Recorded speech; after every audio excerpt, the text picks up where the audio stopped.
রাজনীতি করা খুবই কঠিন।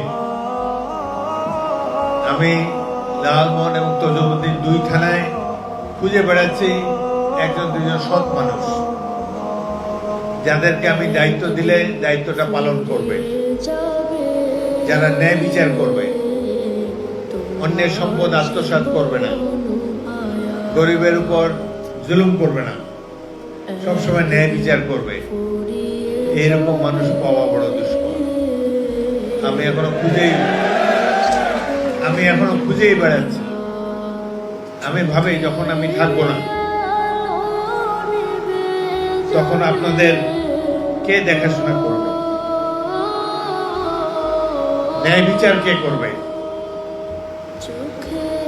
এই কথা ভেবে রাত্রে অনেক সময় ঘুম হয় না। এত বছর রাজনীতি করলাম, মানুষ তো দেখি না।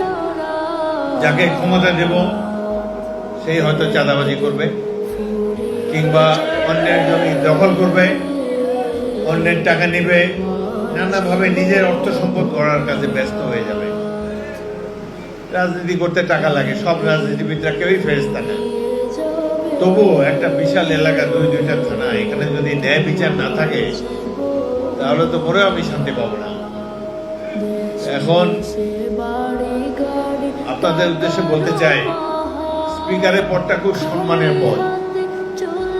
এই 18 কোটি লোকের রাষ্ট্রের তৃতীয় ব্যক্তি, প্রেসিডেন্ট, তারপর প্রধানমন্ত্রী, তারপর স্পিকার।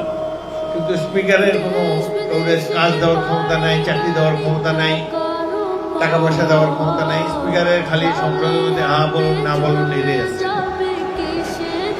কিন্তু সম্মান আছে। আমি রাজনীতি করছি সম্মানের জন্য। আল্লাহ এই দেশের তৃতীয় ব্যক্তি সম্মান আমাকে দিয়েছে, এই জন্য আল্লাহ রাব্বুল আলামিনের কাছে অনেক শুকরিয়া। কিন্তু একজন 3 বার মন্ত্রী হয়েছিলাম। মন্ত্রী হয়ে অনেকের অনেক উপকার করা যায়। আমার মন্ত্রিত্বের সুবাদে অনেকে বাড়িঘর বিল্ডিং করে বসে, মার্বেল পাথর লাগায় বসে, আমার সাহায্য নিয়ে তো করছে, আমার অনুকূল্যে করেছে। এখন আর সেই সুযোগ নাই। স্পিকার কাউকে এরকম বড় লোক বানাতে পারবে না। তবে সেজন্য আপনার মন খারাপ করবেন না। আল্লাহ একদিক দিয়ে ভালো করছে। মন্ত্রী হলে তো মানুষের চাপে আমি অস্থির হয়ে যেতাম। এটা দাও, এটা দাও। অনেক সময় আইন বহির্ভূত কাজও করার জন্য বাধ্য করে লোকজনে। এখন আর এইসব ঝামেলা নাই। ঝামেলা মুক্ত ভাবে আল্লাহর কাছে ফেরত চলে যেতে পারবো। আপনারা সম্মানটাই তো সবাই উপরে মনে করেন।